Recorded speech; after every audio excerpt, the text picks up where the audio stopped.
Hi there, I'm Ben and welcome to something a little bit different from the norm. This video is not going to be a guide, it's going to be me talking about my experience with Bloodborne from start to platinum. I have wanted to try my hand at making video like this for a while. Making guides is great, but a lot of the time I don't get to experience games how they are supposed to be played. For example, I always have to turn off in-game music whenever I'm playing a game for a guide. The YouTube gods are so quick to jump on anything copyrighted, it's not even funny. It's just not worth risking it. Also, because I'm jumping between playing a game and making videos all the time, the whole gameplay experience is usually very disjointed for me. Making videos like this one allow me to fully experience games again while bringing some, hopefully, entertaining content to the channel. I will still be making guides, but would also love videos like this to be a part of my channel too. They're a lot more fun to make, to be honest, and I do hope you guys like them. As I'm writing this, I still haven't played Bloodborne or any Souls game for that matter. At this point, all I know about Bloodborne is it can be pretty goddamn difficult and involves many boss fights. I don't even really know much about the setting. I don't know anything about the main character, where the game is set or when the game is set. Obviously I've seen screenshots and a bit of gameplay, so I know what to expect visually. From what I've seen, I'm guessing that Victorian England had some strong influence on the aesthetic. It actually reminds me a lot of Innistrad from Magic the Gathering, which is great because that's my favourite plane in the game. Yet that probably made no sense to the vast majority of you. If you haven't heard of Magic the Gathering, I at least urge you to take a look at the artwork from it, even if card games aren't your thing. Just look at these images, they're absolutely beautiful. Anyway, I am aware that this game is highly rated and is a must play for anyone that owns a PS4. That's why I've chosen it to be the first game I play for this new series that I'm doing. I feel I would be doing the game an injustice by putting off playing it any longer. I literally have no excuse anymore since we got it free on PS Plus a few months back. If the game is as great as everyone says, then some of you may envy me being able to experience it for the first time. Do you ever get that feeling when you wish you could experience a great game or movie again for the first time? I have skimmed through the trophies to see what I'm up against, and to be honest, they didn't really tell me much. The vast majority of them are secret trophies, which I can only presume are either tied to the story, defeating certain bosses, or pertain to one of the multiple endings. Yes, I am aware that there are multiple endings. I have researched what I will have to do, and for the most part it's just play the game up to the point of no return. And that's what I'll be doing, that's pretty much the whole plan. I've noted down when the point of no return is, and I'm just going to play the game blind up until that point. Right, let's dive in. I'm actually really excited about this.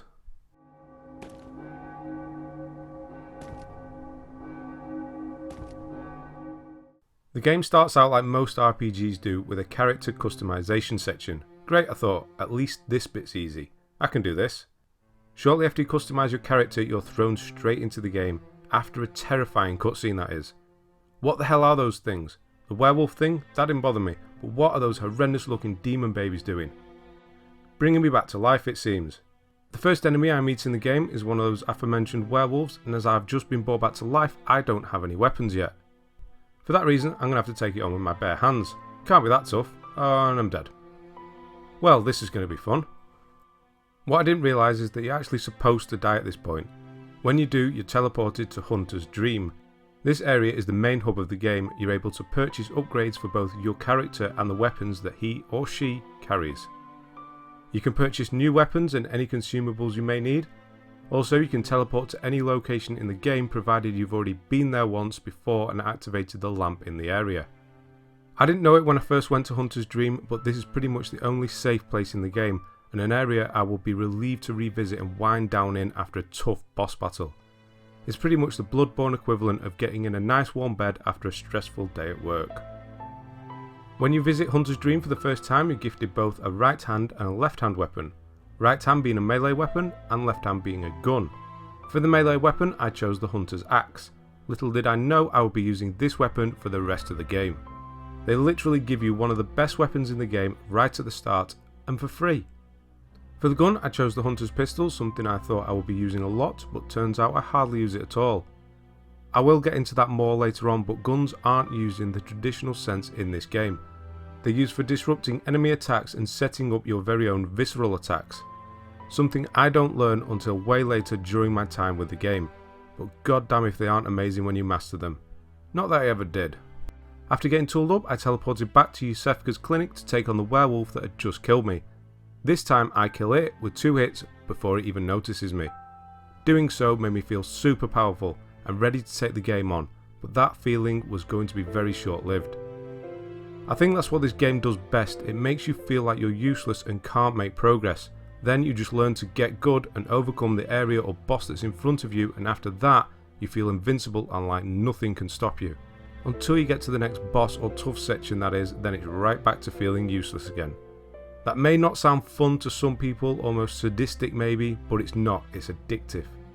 That rush you get from beating a seemingly impossible boss is unparalleled. It's not something that's easily described, especially if, like me, you're not a writer. You can feel it building up inside you as you're playing. Like I mentioned before, I would always have to visit Hunter's Dream and take a breather after a tough fight. My hands would literally be shaking from adrenaline. Before I can get to that feeling, however, I need to feel useless, and that's what this game did to me for the first 2 hours or so. The game explains very little in the way of what to do or how to play it. Obviously there are little hints right at the start explaining how to use certain items and which buttons do what, but that's it. There aren't any waypoints, and to be honest, there isn't much of a story, to start with at least. You literally wake up, venture out into the world, and die. But that's the genius of this game, it's all environmental, tutorial and the story. Dying is a learning process. Every death will teach you something new about the world, and if it doesn't, you're playing the game wrong. Don't run into a group of enemies, you will die. Divide and conquer instead. The werewolves on the bridge, just run right past them, it's not worth taking them on. That big guy with the giant axe, yeah, he killed you with 2 hits, but he's also slow and his attacks can easily be dodged. After taking this big guy on for the second time and defeating him is actually when I got my first trophy, Blood Gem Contact. This trophy is for acquiring a blood gem, obviously. Blood gems are randomly dropped by enemies and can be used to strengthen your weapons with certain buffs, but most of the time it's increased damage output. Like I mentioned previously, the first 2 hours or so were hell. I felt like I was never going to get anywhere. Yharnam felt like a maze and I kept dying. I just could not make any progress. Whenever I did, I would die. Then I would follow that up by dying a few more stupid deaths in areas I'd already been through several times. Every time I did die, I would be whisked back to the first lamp, losing all the progress I'd just made. All the enemies would respawn and I would lose all my blood echoes, which are the main currency of the game by the way. They're needed for everything, upgrades, purchases, repairs and even Chalice dungeon rituals. Every time you die, you lose them all. There's no way to store them, you have to go back to Hunter's Dream and spend them, that's the only way to bank them, if you will. When you do die, you get one chance to get your blood echoes back, make it back to the place where you died and retrieve them. Doing so is not always so simple though. Sometimes, if you're lucky, they'll be lying on the floor waiting for you to pick them up. Often though, an enemy, usually the one that killed you, will be carrying them and you'll have to kill them to retrieve them. Conveniently, you can tell which enemy's carrying them, they'll have purple glowing eyes. If you die while trying to make it back to your dropped echoes, they'll be lost forever, and the ones you were carrying during your most recent death will overwrite the previous ones. Losing a huge stash of blood echoes is absolutely heartbreaking, but once you realise they are easily replaced and that's the only thing you do lose when you die, it definitely makes the game less daunting. Any other items you were carrying when you died will still be in your inventory. When I figured this out, I was so relieved and it actually made me think, I can do this. Spurred on by this new discovery, I pressed on and continued to push through the maze of back streets and alleyways until eventually I got to a locked gate. As I walked up to it and pushed it open, I began to realise where I was. I was at the lamp at the start of the game. I had gone full circle. That may sound like a bad thing, but it wasn't. I just unlocked a shortcut. I would never have to take on that massive group of enemies around the bonfire, those stupid dogs, and most importantly those 2 werewolves on the bridge ever again. This is the first time where I got that rush that I tried to describe earlier on. I had finally made some permanent progress. That bit of the game was beaten, I had done it. I was able to go back to Hunter's Dream and spend all of my well-earned blood echoes on upgrades. I was invincible.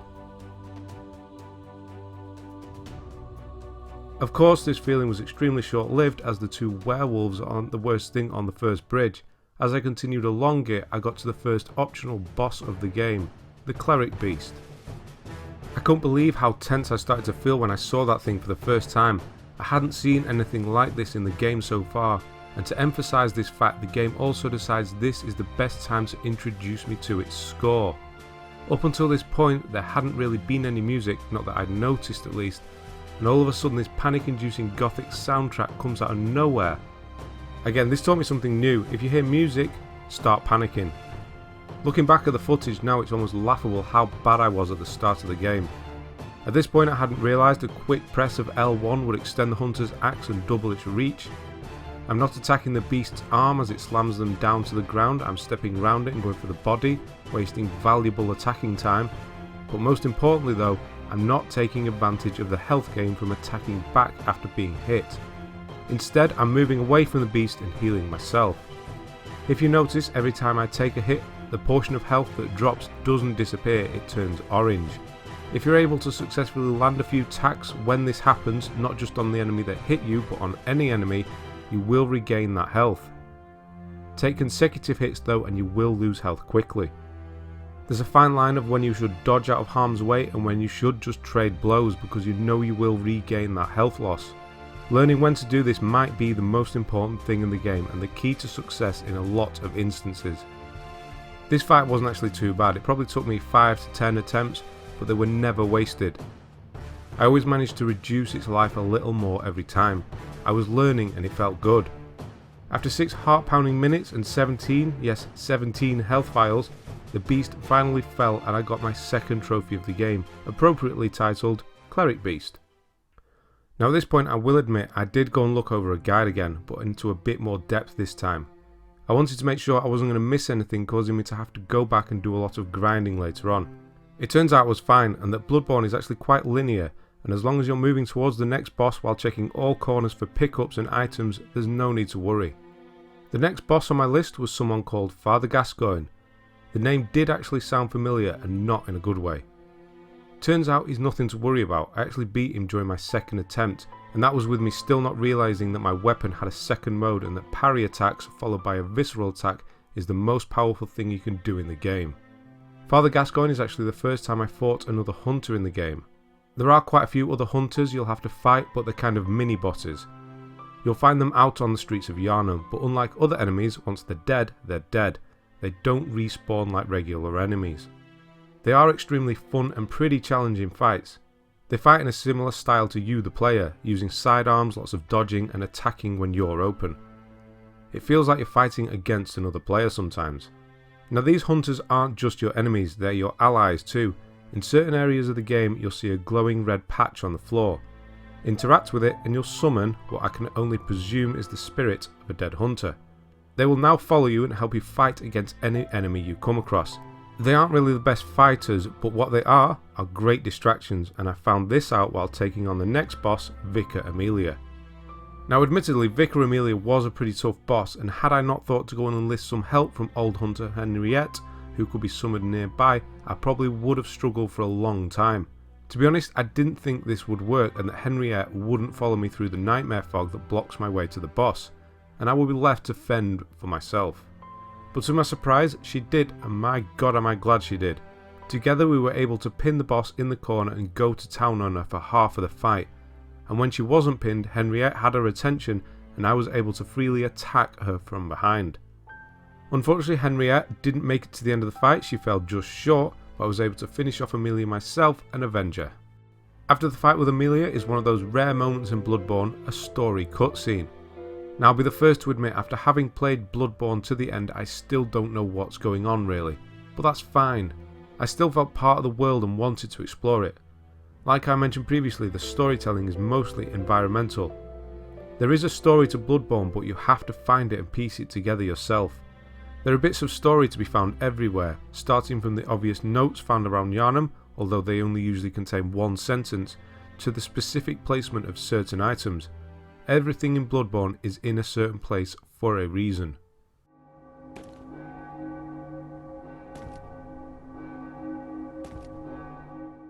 Now the rest of the game is actually quite linear. Make your way through a section, explore every corner to find items, and if you're lucky you'll find a path that leads to a secret area or even a secret boss. Then eventually you'll make your way to the next main boss of the game, rinse and repeat. Doing this unlocks most of the trophies as they are tied to beating certain bosses and finding certain areas. So what I'm going to do now, instead of going through the game boss by boss, I'm going to give you a list of the 3 most difficult and the 3 easiest, in my opinion at least. This list will contain the bosses up until the point of no return, so doesn't include the final boss or any of the bosses from the Chalice dungeons. They are of a different pedigree altogether. I'll talk more about the Chalice dungeons a little later on. I didn't start them until I got to the point of no return. So first up on the list of difficult ones is the Blood-Starved Beast. This boss is actually the next one I took on after Vicar Amelia, and is a prime example of me playing the game wrong to start with and having to adapt. The Blood-Starved Beast is an optional boss and can be found at the end of the area known as Old Yharnam. This is the first boss that made me really doubt my ability to complete the game. After 10 attempts I just couldn't figure out what I was doing wrong. Turns out I was being way too conservative and defensive by keeping my distance. The reason I did this is that the Blood-Starved Beast is a poison based boss. The fight has 3 stages, and during the second and third there is a danger of her, I think it's a her, poisoning you. Her attacks during the second phase inflict poison damage. And then at the start of the third phase she produces a poison aura around her that will start poisoning you if you get close. When you get fully poisoned in Bloodborne, your health begins to drop, and pretty quickly. There are 2 ways to get rid of poisoning: wait 30 seconds or so and let the effects wear off, or take an antidote to get rid of it instantly. Obviously the latter of the 2 is the best option. What I should have been doing, and did eventually, is get up close, sidestep her attacks and just keep hitting her. Think the fight between Marv and Kevin in Sin City, and I'm Mickey Rourke. My character's build was beginning to take shape at this point. I wanted to be a damage inflicting machine, and I began to play like that, and it worked. Obviously there are still moments where I needed to back off and drop an antidote and a couple of blood vials, but nowhere near as often as when I was being defensive. The Blood-Starved Beast will hunt you down and attack you relentlessly if given the chance, so just don't give it the chance. First up on the easy boss list is Dark Beast Parl. This boss is another optional one, but finding this one is not as easy as it's hidden pretty ingeniously. There are certain enemies in the game called Snatchers. You can identify them as the ones carrying a sack over their shoulder.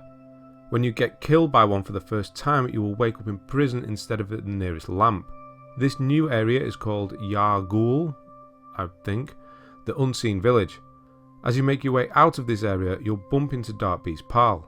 Now admittedly, I did have help from an NPC hunter that I summoned before the fight, but I also wasn't prepared for the fight and still beat the boss first time. Any boss you beat first time in Bloodborne is always going to make a top 3 easiest list. Now there isn't much to the boss itself, it's basically a large electrified skeleton dog. Its main attacks are a claw swipe and an electric charge AoE attack that I stupidly ran into 3 times. So much for learning from my mistakes. The fight itself doesn't seem to have different stages, it stays the same all the way through. The Parl is also very weak, and a few hits to a leg will stun it, leaving it open to a visceral attack. Not that I knew what these were still. I was still just swinging my big old dumb axe around at this point, not an ounce of finesse to be found. Yeah, and that's it for this one really, just a couple of minutes of non-stop attacking and tactical dodge denial and it was all over. Next up for difficult bosses is Rom the Vacuous Spider. I hate this boss fight. It's not actually the boss itself that's the problem, it's her little spider minions. There are 3 phases to this fight, and at the start of each phase 10 or so new spiders will turn up, so if you don't kill them that's 30 during the final phase. And with their lethal one-shot kill dive bomb attack that you just can't see coming, any single one of them can kill you. Look at this, it's absolutely insane. Now granted I could have made this fight a little bit easier by taking the little spiders out first, but ain't no one got time for that. Instead the tactic I went for was using the space available, as it's absolutely huge and beautiful. It's an entire lake pretty much. Rom herself has pretty low HP, 4 good hits will remove a quarter of her health. So what I did was move far away so that her little minions would start to follow me, then wait for Rom to do one of her attacks, step around the little spiders and get 1 or 2 well planted running heavy attacks on her back end and get the hell out of there. The inspiration for this attack was actually her shape, she looks like a giant rugby ball, so stepping around her minions and getting a strike in felt like dodging defenders and scoring a try. Defeating this boss didn't actually give me that elated feeling afterwards. This one was just a chore and I was glad it was over. Little did I know we'd be meeting again though. She's one of the Chalice dungeon bosses as well. When I saw her for the second time I could have cried. Right, so changing gears again now, we have the second easy boss, Amygdala. Earlier in the game there are some creatures hanging off the buildings around Yharnam. They are huge insect looking things that just sat there and didn't do anything. Well, apart from one that fires a laser at you while you're being chased down a really long staircase. As soon as I saw them, I knew I'd have to fight one. Turns out I was right. Quick note, and a very cool feature of the game. While playing the game, you'll gain insight. It's the number next to the eye symbol in the top right corner of the screen. You gain insight when you first meet a boss and when you beat them. You can also gain it from certain pickups in the game called Madman's Knowledge. Now at first it didn't seem like it was doing anything, but what it actually represents, to put it in simple terms, is how mad you're going. Get to a certain amount of insight and you'll begin to see new enemies, and existing ones may act differently too. These massive bug creatures are one such enemy. If your insight isn't high enough, you won't see them. I actually found this out the hard way when I went to collect an item off a body early in the game. Something invisible grabbed me, lifted me up and killed me. I had no idea what had happened. Turns out it was one of those creatures. Anyway, back to the fight at hand. So I thought fighting one of these guys would be really tough. Turns out it just isn't. Well, the first time you meet one at least. The one you meet in the Chalice dungeon is a different ballgame altogether. I'll get onto that later on. For this encounter though, I did it first try. I just hid underneath its body, used the overhead swing move from the Hunter's Axe while hitting its lanky arms when given the chance, and after a minute and a half it was dead. Very underwhelming really. Like I said though, this was the first encounter. I have a feeling you may see the second encounter a little later on when I venture into the Chalice dungeons. Time for the hardest boss of the main open part of the game, for me at least, and that was Martyr Ligarius. This fight really is a game of two halves. For the first half he's really defensive, keeps his distance and uses magic attacks. Drop his health enough though and he engages beast mode. He scraps the magic idea, equips his trusty scythe and sword combo and goes full offensive. This guy is relentless during the second half. Looking back at the footage now, I know exactly what I was doing wrong. I'm actually surprised I managed to beat him this way. The transformed version of the Hunter's Axe, which I've finally found, is not what I should have been using. I should have been using it in its normal form and parrying his attacks with my gun. It would have made things so much easier. At this point I still hadn't really used the parry tactic of shooting an enemy while they're in an attack animation to stun them. The problem is I'm extremely stubborn. I'll find a weapon and a style of fighting that I like and I'll just stick with it even if it's to the detriment of my sanity. If I just tried parrying at this point I may have gotten away with fewer than 15 attempts. Regardless of how difficult Ligarius was, I still think he's one of the better fights in the game. The setting's amazing, you're on a castle rooftop that's covered in snow. And the story behind why he's there is interesting as well. I'm not going to try and explain it here as I'm not fully sure of the reasoning behind why he's there, but let's just say he's guarding something. I will be looking into Bloodborne lore into great detail once I finish this video. I just wanted to give my honest interpretations at this point. And the easiest boss of the game is Celestial Emissary. Again, like the previous two easy bosses, this guy was taken care of in one attempt. Also, this is another optional boss. In fact, 5 of the 6 bosses I've just mentioned are optional bosses. Only Rom the Vacuous Spider is mandatory. Well, they're all mandatory if you're going for the platinum. Like Rom in fact, this guy has a bunch of minions with him. Unlike Rom though, they don't pose any threat and with one charge move of the Hunter's Axe you can kill them all. The Celestial Emissary actually looks like his minions and blends in for the first half of the fight at least.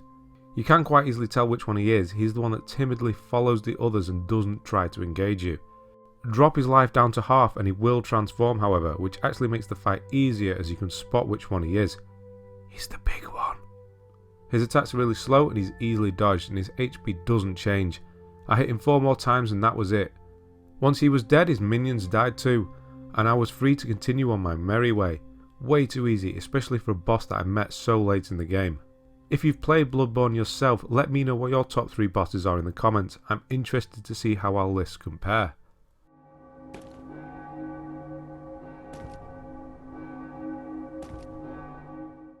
So at this point now I just had a couple of main bosses left before I was going to reach the point of no return.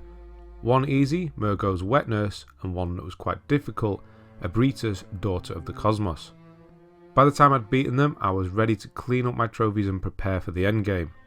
I had found the secret areas that had trophies tied to them early on. I'd found all the hunter's tools without even trying. I had unlocked most of the miscellaneous trophies that pertain to runes and blood gems. Also I had all of the chalices I needed to start working my way through the dungeons, so that's what I was going to do next. There's only one trophy directly linked to the Chalice dungeons, and that's for beating Yharnam, Thumerium Queen. Unfortunately, she's in the last dungeon and I was going to have to make my way through 5 others to get there. I had briefly dipped my toe into the dungeons earlier because I wanted to see what they were about, and my first experience of them was pretty positive. I was pleasantly surprised. It was easy. Even one of the new bosses I encountered was very easy, Watchdog of the Old Lords. I didn't know this at the time, but I would be seeing him again under much more stressful conditions. I was feeling pretty confident that I would get through the dungeons without much in the way of problems, and that was true for the first 4. Oh god, I'm having flashbacks. The bosses in the 5th dungeon, the Defiled dungeon, are the hardest in the game, and it's just so unexpected. They're brutal. So the Chalice dungeons are accessed via Hunter's Dream. You pick up chalices from defeating certain optional bosses throughout the game. Once you have one, you can take it to an empty grave to perform a ritual, which involves having some of the rarer items that are found while out and about, like ritual blood. Once you perform the ritual, you can enter the dungeon. Where do the dungeons fit into the story? I'm not sure exactly. I think they're where the blood core that is used in Yharnam originated. Most of the dungeons have 3 layers, with the final 2 layers having a boss at the end of them. The layers are made up of a series of rooms, and for the most part they're pretty linear.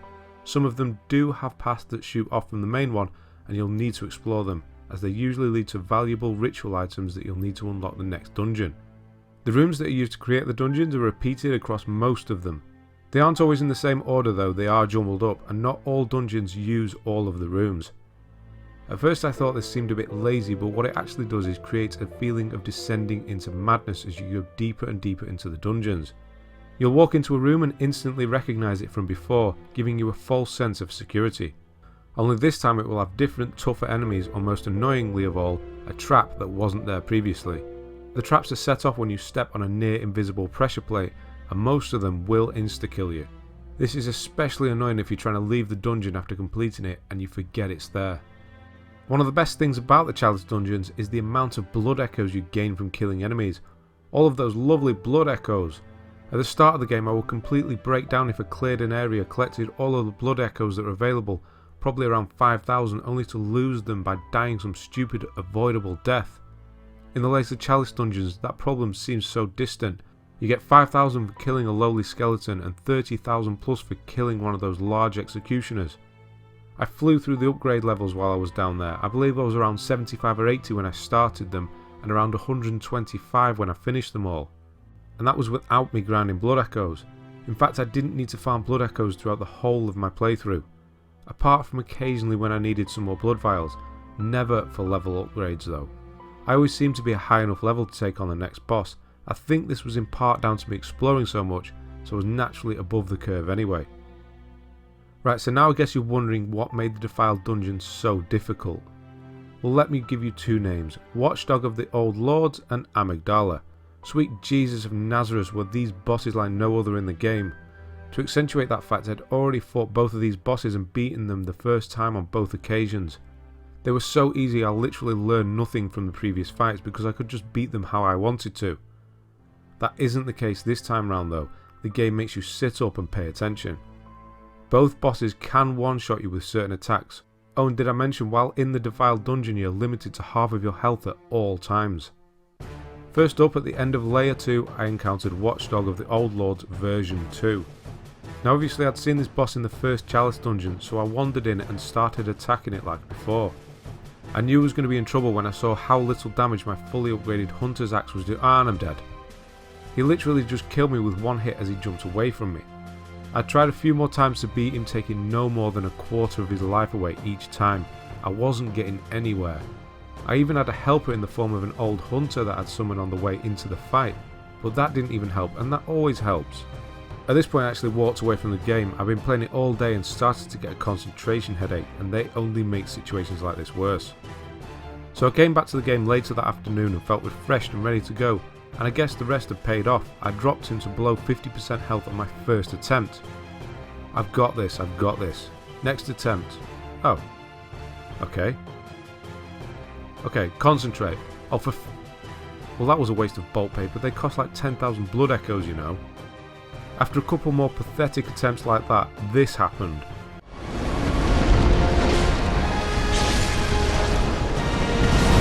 I curled up into a ball after that. After 15 minutes of pacing, swearing and a satisfying rage dump, I gave it one more go. All these failed attempts had been teaching me how to beat the boss, get to its side and hit its legs, damage them enough and it will stun him, leaving him open to massive leg damage. During this attempt everything just clicked. The Queen Killer was distracting the beast while I went to town on its legs. It was working, I really was going to do it. The Watchdog was down to a quarter health, Queen Killer was still surprisingly alive, he was usually well dead by now. It really was going to happen, just 2 or 3 more hits will do it. I went in for the kill.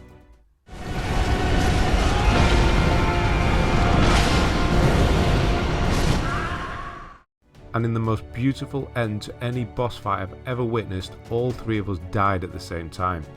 This may seem like I'd failed, but I hadn't. We'd won, the dog was dead. All I had to do was respawn, return to the fight arena and collect my blood echoes. I remember holding my hands out in front of me after finishing this fight and was visibly shaking. What a feeling. Just one more boss left and I could leave this god-forsaken dungeon and get all my health back. The final boss of the Defiled dungeon is Amygdala. You know, the boss that was on the list of my top 3 easiest. Oh sweet, I thought this won't take long. I obviously hadn't learned from my experience with the Watchdog. 4 hours later, yes, 4 straight hours of attempt after attempt later, I was still going. I was still fired up from beating the previous boss. I was starting to flag though, I had skipped dinner, it was getting late and fatigue was really starting to set in. I don't know how many times I died to this boss, but it was a lot, 4 hours worth in fact. The problem with Amygdala is that the fight seems cheap, things like this happen. And this.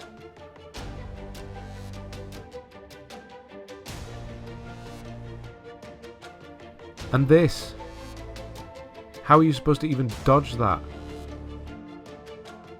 You know, in my last fight against the Watchdog I won by a sliver? Well, this is what happens when it doesn't go in your favour. Ever seen a grown man cry? Well, you're not going to now because I didn't record it. The fight against Amygdala is a true test of patience. You have to keep your distance, look for openings, attack once or twice and get the hell out of there. It took me 8 minutes to bring this boss down in the attempt where I beat her. It was actually my final attempt of the night. Well, I told myself it was going to be at least. I was going to come back in the morning and beat it first time because that's always what happens.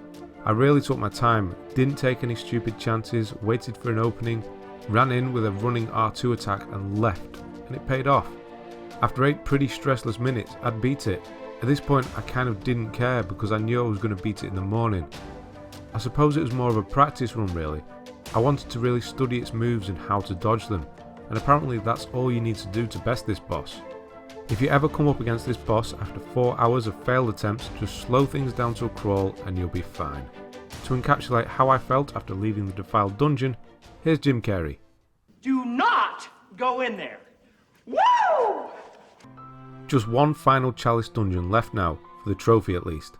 Admittedly, the first boss of the dungeon, the Thumerian Descendant, was the more difficult boss of the 3, but even he only took a few attempts as I had now learned the power of the parry.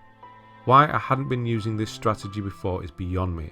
It's so powerful and stops enemies in their tracks, leaving them open to massive damage from a visceral attack.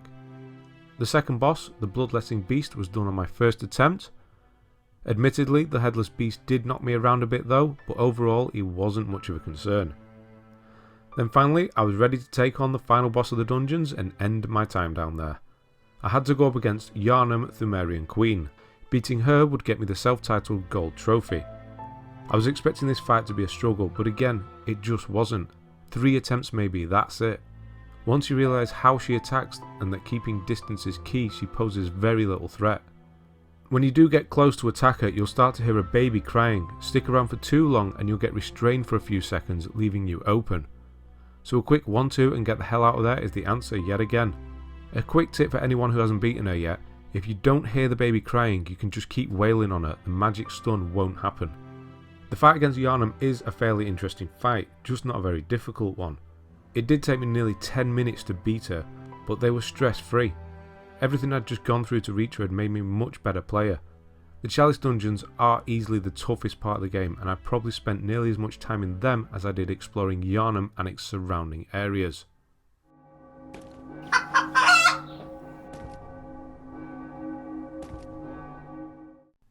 As you've just seen, we're entering spoiler territory now. I'm about to reveal the final boss and what happens to you at the end of the game, so be warned. I will admit, knowing who the final boss is hardly matters in the grand scheme of the game and its story. So Hunter's Dream being on fire signifies that the point of no return is coming up. The first time you go back there after defeating Murgo's wet nurse, you are told that Gehrman wants to speak to you. When you go around to see him, this will trigger the end of game events, of which there are 3 possibilities. If you haven't guessed it yet, Gehrman is the final boss. Kind of. Now at this point I just have the 3 ending trophies plus the Hunter's Essence trophy for finding all of the Hunter weapons in the game left. I had a choice here. Go through the game 2 more times to get the other 2 endings, or make a backup save and reload it so I could get all 3 in quick succession. For the sake of time, and probably to the disappointment of hardcore Bloodborne players, I chose the latter. If the endings involved making major story choices throughout the game, then I probably would have played the game multiple times. But the simple fact is that it's a single dialogue option that determines all 3. So here's what I need to do to get all 3 endings. Approach Gehrman, choose Submit Your Life as the dialogue option. I will skip the final boss fight and the game will end. This is ending 1. I will then reload the save, do the same again, but this time choose Refuse as the dialogue option. This will start the final boss fight with Gehrman. Defeating him will net me ending 2.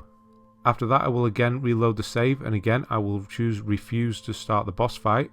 But right before doing so, I'll consume the 3 third umbilical cords that I found throughout the game. Weird I know, but once I beat Gehrman this time, the super secret real final boss fight of the game will start, which is against the Moon Presence. Defeating this guy will give me the 3rd and final true ending. After that I'll have all 3 endings trophies, and all I'll have to do is continue to play after the credits are finished. The game starts you off at the beginning of the game again for New Game Plus right away. I'll have all my upgrades and weapons still, and all I'll have to do is get to the first lamp in Central Yharnam. Go to Hunter's Dream and purchase the final weapon of the game, the Burial Blade. This is the weapon that Gehrman uses, and you must finish a playthrough where you fight him at the end to get the opportunity to purchase it. And that will be it. Platinum Trophy, here I come. So the first ending is obviously very easy. I submit and Gehrman will take my life and let me wake up in the morning and leave the night of the hunt. From what I can tell, this is actually a good thing, and Gehrman is not a bad guy. He's doing this for my benefit. Even when I refuse for the next 2 endings, his intentions are still good. The boss fight is a result of him trying to force me to wake up. That's my interpretation anyway. Like I said, I will be looking into the lore in more detail during a second playthrough. After a quick reload, it's time for an actual boss fight, and the second ending. This time I'll refuse Gehrman's kind offer to kill me, and he'll try and do it by force. This is the best fight in the game. The setting is beautiful, you can definitely feel the Japanese influence. This fight is tough but fair, and you'll have to incorporate everything you've learned to beat Gehrman. It's the perfect way to end the game. The fight against Gehrman is very similar to the one against Father Gascoigne early on in the game. He starts off with a 2-handed scythe, the aforementioned Burial Blade. His range is insane when using this weapon. He can dash across half the area and hit you from nowhere, and his speed and ferocity only gets worse as you drop his health. At about 2/3 he adopts a gun and sword combo instead and will try to parry your attacks. This also increases the speed of his attacks. Drop his life even lower to about 1/3 and he'll gain the ability to teleport dash for even more speed. At this point he'll switch between 1- and 2-handed weapons and try and catch you out. Your dodging needs to be really on point when taking him on. This may all sound very scary and off-putting, but I actually beat him on my second attempt. I think this is in part to me being such a high level. I had beaten the Chalice dungeons and gained a lot of levels from that. I pumped a lot of upgrade points into health, which is why my health bar is so long. This actually saved me on several occasions as he hits really hard. Had I struggled with him, I probably would have adopted a one-handed weapon style too.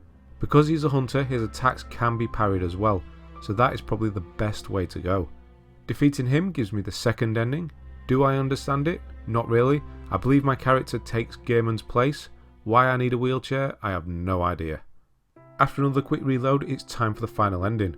The true ending. Before speaking to Gehrman this time, I need to consume the 3/3 umbilical cords. These are very rare items that are found throughout the game. I believe there are 4 of them, but you only need 3 of them. So once again I choose refuse and the fight is on. I beat Gehrman first time this time, although he did give me a little more trouble this time. The ending cutscene kicks in, but this time the Moon Presence doesn't consume me. I think that's what it's trying to do anyway. The umbilical cords I've eaten push it back for some reason. I'm really lost. Anyway, this is the true final boss fight. The dude looks difficult, right? Wrong, he's one of the easiest bosses in the game. I didn't know this, however, and in preparation I used a bold hunter's mark to get out of the fight and stock up on blood vials before taking him on. I mean, wouldn't you? He looks like the xenomorph from Alien Isolation, and we all know how terrifying that guy is. So this fight actually plays out like a fight against a standard beast enemy. Avoid the front and attack from the back. The damage I did to this guy on each swing was ridiculous. Again, this is probably down to my level. After I removed a third of its health, he backed off and performed one of the strongest moves in the game. It removed all but one of my HP. This was actually his downfall though, not mine. After he performs it, he needs to rest for a few seconds, plenty of time to get a lot of damage in. So much so in fact that I stun him twice and drop him to less than a quarter health. Just 2 more hits and the moon presence is down. A bit disappointing, I have to say, but I'd rather be disappointed for a few minutes than stressed out for another 4 hours. And that's it, this is the third ending. I have no idea what's going on, I'm a slug now apparently. Anyway, just one thing left to do. I just need to get to Hunter's Dream at the beginning of the new game plus and purchase the Burial Blade. This only takes 2 minutes. The blade does cost 60,000 echoes, but I think I can afford it. I just got 230,000 from defeating the Moon Presence.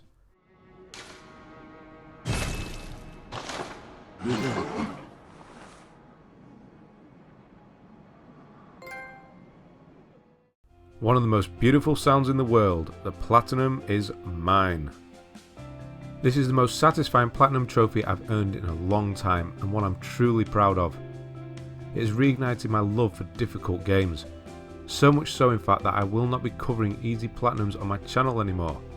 I'll be urging people to push themselves and go for difficult ones instead. You could platinum 10, 20, hell even 100 pay to platinum games and you will not come close to getting the satisfaction you will get from earning the Bloodborne platinum. Usually DLC is not a priority for me, I'll only pick it up when it's very cheap. But Bloodborne has the Old Hunters DLC and I'm going to be picking it up and completing that too. I just want more, I want to experience everything this game has to offer. Let it be known I will be playing Bloodborne again. Something I do not do often after getting the platinum in a game. Not only is Bloodborne now one of my favourite PS4 exclusive, it's now one of my favourite games of all time. I cannot believe I had avoided playing this game up to this point. Please, I urge you, do not let the stigma associated with the difficulty of the Dark Souls games or Bloodborne itself put you off playing this game. The game is tough, yes, but nowhere near as difficult as it's made out to be. The hardest part of the game is probably the beginning. Once you're over that hump and have an understanding of the game, you will love every minute of it, even if it's kicking your ass. It's nothing short of a masterpiece. Right, thank you very much for watching. This was a long video, but I think a game like Bloodborne deserves it. Please let me know what you think of this style of video. I have really enjoyed making it. I like to keep my guides a lot simpler with just the information that is needed. Making this video has allowed me to try and express myself a bit more. I hope you found it entertaining. Please drop a like, subscribe, and most importantly, comment. I want to hear your Bloodborne stories if you've already played the game. And if you haven't, have I inspired you to give it a try? I do hope so. Thanks again for watching, and I'll see you on the next one.